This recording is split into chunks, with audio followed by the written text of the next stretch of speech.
This is a mock interview conducted by ForumIAS Academy at New Delhi. The interview panel includes eminent academicians, retired bureaucrats, and other luminaries. The objective of the program is to acquaint the candidate with the format and expectations of the personality test conducted by UPSC.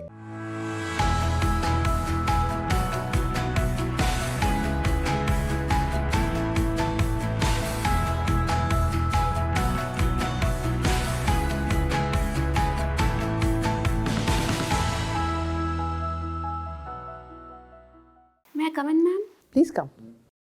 Good morning, ma'am. Good morning, sir. Come. Akanksha, please sit down. Thank you, ma'am. You are dressed very nicely. All set for the interview. When is your interview? Ma'am, 2nd February. Okay, close by, huh? Yes. You feel confident? Yes, ma'am. Very good. So you're from Bokaro, huh? I was born in Bokaro. I am from Patna. Acha.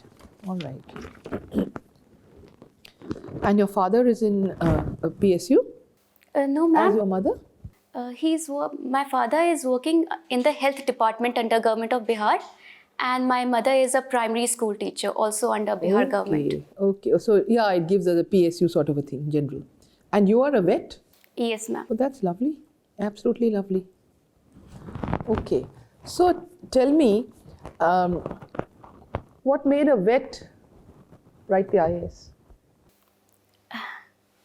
Ma'am, being part of the civil services, I'll get the opportunity to work in various avenues of the government, not just the veterinary and animal husbandry sector, and the diversity and the ability to reach and impact multiple lives. Very that good. Inspired me to join the civil And services. if you were given a choice to choose your sectors in administrative service, which one would you choose? Which ones would you choose? Ma'am, one would definitely be the animal husbandry and livestock sector. Then I would also like to work with the medical sector and the corporate sector for gaining some experience in that area as well. Very good. Okay, so we'll talk of that a little bit. So, how do you think the animal laws for the welfare, or it's only known as prevention of cruelty, how can they be beefed up? What do you think should be done? Do you know, for example, the amount of punishment for an offense of, say, maiming a dog or something, maiming an animal? Do you know the punishment in the act? Ma'am, I cannot recall right now. Okay. But since you are so sensitized to that sector and you want to work in that sector also, can you make suggestions how to strengthen the laws? Yes, ma'am. Ma'am, there should be adequate sensitization among the public towards animals. How? Ma'am, these days there is an issue about stray animals. So people are becoming apprehensive towards these animals because their numbers have multiplied and they are posing a danger to the human community. I think it's not as simple as that. There are people who just like to be cruel. They'll walk and just kick a dog. It's not just so rational as the numbers increasing, you know. Yes, I do a lot of feeding of strays myself, so having studied that a bit. But you're right. One solution that you are suggesting is, of course, family planning, sterilization or spaying. But why is it not being done? Ma'am, we do not have the adequate veterinary workforce in the country. There Do you is think a that's the reason? large shortage of staff and... But is that the reason? Only reason? No, ma'am, it's not the only reason, but it's one of the reasons that there is not enough adequate spaying and neuter programs, and also the government veterinary infrastructure. It is involved in a lot of paperwork and administrative So work. why should only be veterinary? Why should the private doctors only make money? Why should they not pitch in this? Why should it not be compulsory for them to pitch in? That should also be done. The private practitioners, they should... It's only NGO, it's not just government, it's NGO sector also that does it. You have Friendly Code and these big organizations here. So you talked about the feeding of strays. So what is the legal position? What position has the High Court and the Supreme Court taken in this matter? Ma'am, the courts have said that feeding animals is not wrong, What is the latest judgment? and that the people can feed the animals on humanitarian grounds, but they should not be allowed to roam Which judgment are stray. you talking about? Which court and which judgment? Ma'am, the most recent one I read was the Delhi High Court, No, the after State High Supreme Court. Court. Justice Vineet Saran bench stayed it. I'm sorry, Justice I'm not Bihar aware judgment of it. was said it is a duty to feed strays, and Justice Vineet Saran's judgment stayed it. Anyway, yeah. All right. Good. My last question to you, that you have an interest in working in the health sector. If I were to ask you, in order of priority, which were three problems you would address in the health sector, in order of priority? Ma'am, maternal mortality rate, which is fairly high in our country. And I would like you to focus on how. I mean, when you answer, your question would be how. What is the barrier? Address that. For decreasing the maternal mortality rate, I would ensure that the government schemes like Janani Suraksha Abhiyan and likes Janani. Janani No, Suraksha. Janani is woman. Janani is mother. Janani Suraksha Abhiyan are being carried out smoothly, and the women are aware of these facilities and availing them. Then I would like to work for curbing anemia among women, which is also above 50%. So ensuring adequate good quality nutrition and Anganwadi services, and also proper remuneration to these Anganwadi services, because that is also a problem these days. So you think that only women issues are important? There's nothing else important. No, ma'am, but that would be my priority. Thank you. Please. What is cryptocurrency? So cryptocurrency, it is a form of currency which can be electronically and digitally stored and traded in blockchains. Suppose I have a problem with 500 rupees note, I can go to a bank or even talk to Reserve Bank of India. If I have some problem with cryptocurrency, which is the authority to approach? So it is a decentralized ledger, so there is no central authority for it. Then can we call it a currency? Sir, it is not a fiat currency in our country. It is not a legal tender, but it is being traded widely. Anything which is traded can be called a currency? No, sir. But the people who made What are the cryptocurrency main decided to call it. features, main requirements for a currency?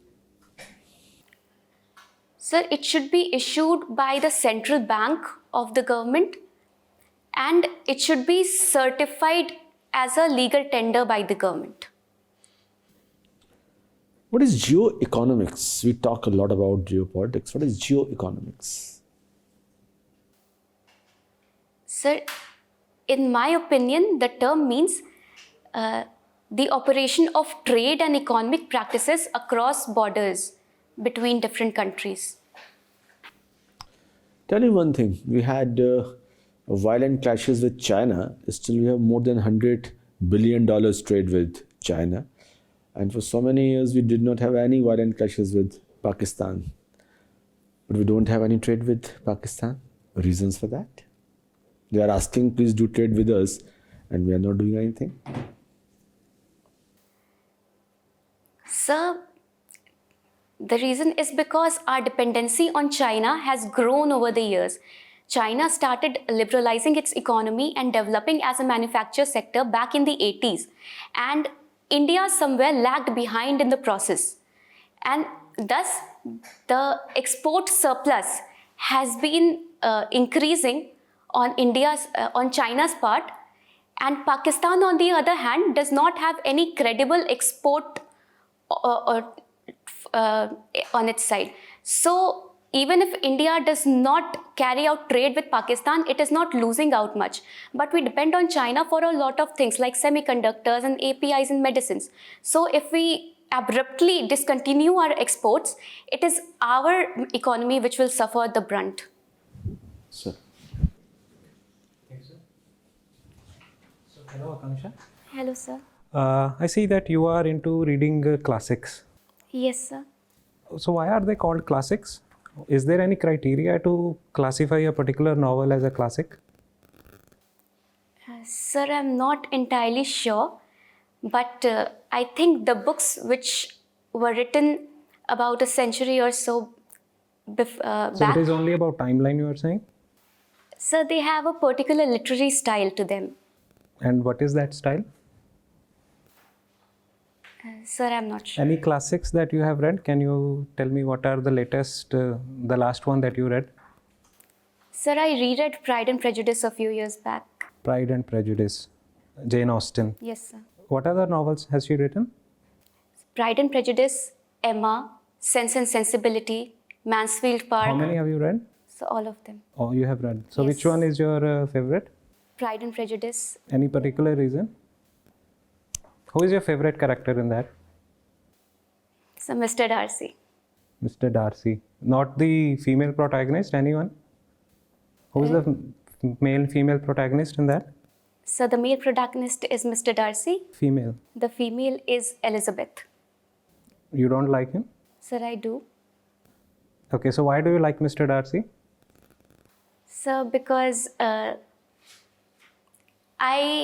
I was reading it, I found his character similar to mine somewhere, because he is an introverted person and he means good for everyone, but he is not very adept at projecting it. But he is a thorough gentleman throughout. Maybe that is why. Any other classic that you have read? Tolstoy, have you read Tolstoy? No, sir, I haven't had the opportunity to read Tolstoy. Okay, okay. So you belong to Jharkhand. You were born in Jharkhand, but you have stayed in Bihar.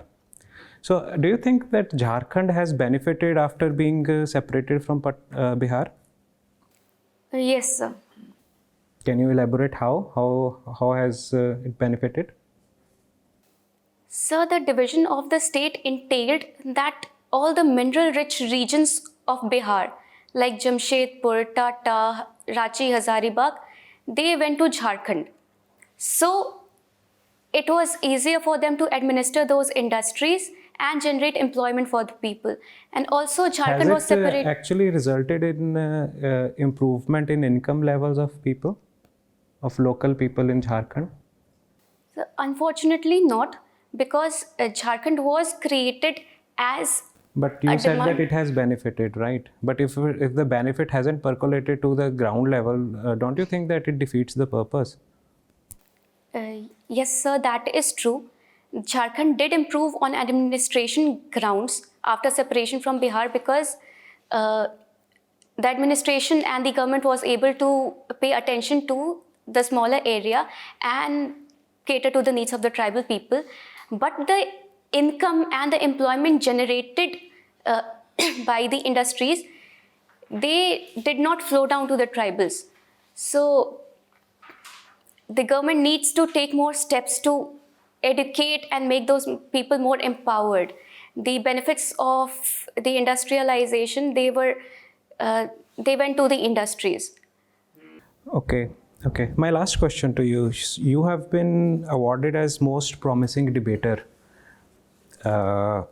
If I were to ask you to debate on, should there be reservation for women in parliament and state legislative assemblies, and I want you to argue against this motion that there should be no reservation for women. Can you argue that? Yes, sir. Okay. You may take your time if you want to think, maybe for some time.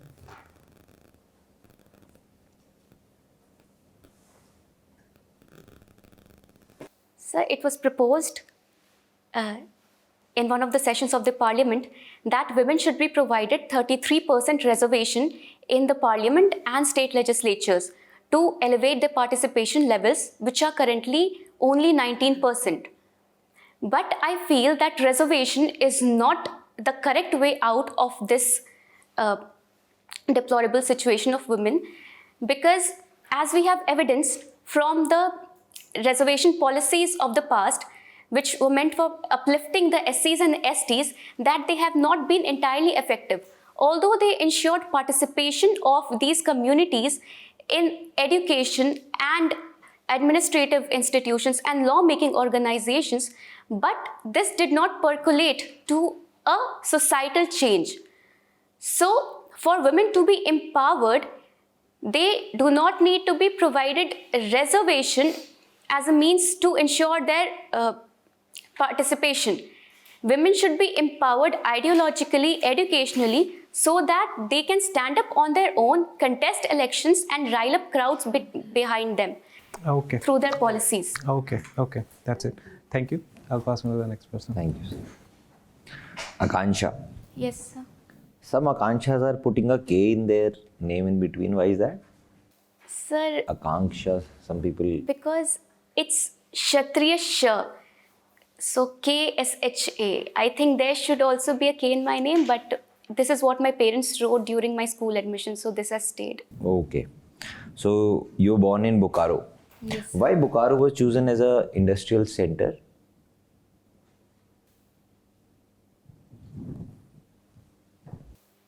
Sir, I'm not sure of the reason, but I It would is an attempt. industrial center, right? Yes, sir. What all industries are there? Sir, the steel plant, basically. Say. Steel authority is there? Yes, sir. Okay. Okay. Go ahead and guess if you can. Sir, because Bokaro is surrounded by a lot of other mineral-rich regions like Jamshedpur, Ranchi, Hazaribagh, which are rich in iron ore and coal resources. So, the steel plant being located in the vicinity of these regions could supply electricity, and also procuring the raw material from the nearby regions would be easier. This is why, maybe that is why it was chosen. Okay. What are footloose industries? You talked about the vicinity with the minerals. What are footloose industries? So those industries which do not require any particular raw material, so they can be set up anywhere. There's no geographical limitation on their establishment. Iron and steel industry is a weight losing industry or not? No, sir. No. So why to shift towards them? Why the location has to be located near to them?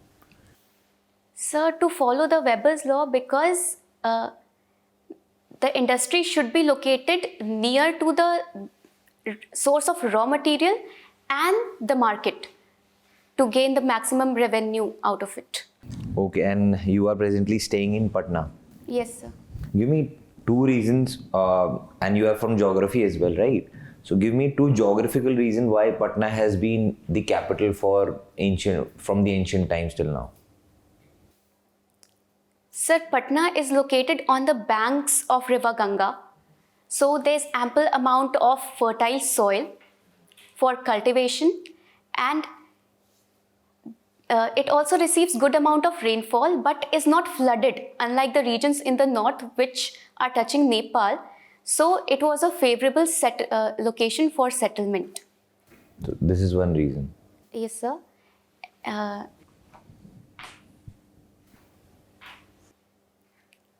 So plain grounds, rainfall, soil. And sir, Anything related to mountains, hills? sir, Patna is not mountainous. It is surrounded by mountains. Sir, Rajgir, the nearby districts have some hills, but Patna has no hills or mountains. Okay, my last question to you. You have also been a debater in Chanakya Niti. Give me 3 lessons you have learned from Chanakya Niti and you have tried to apply them in your life. Sir, Chanakya said that never share your secrets with anyone. If you cannot keep your own secrets, nobody else is bound to keep them. The So next, how have you applied that? sir, that I do not share a lot of things with people which You are a do not private need person. to. Yes, sir, I am a reserved person. Okay, go ahead. And Chanakya also said that the leader should always be accessible to people. So during my tenure as Secretary Cultural and also General Secretary in college, I made efforts to interact with the entire committee and take recommendations from the students. The third thing Chanakya said is that behind every friendship there is some self-interest. So I try not to follow that in my personal life, but professional life. Okay, thank you.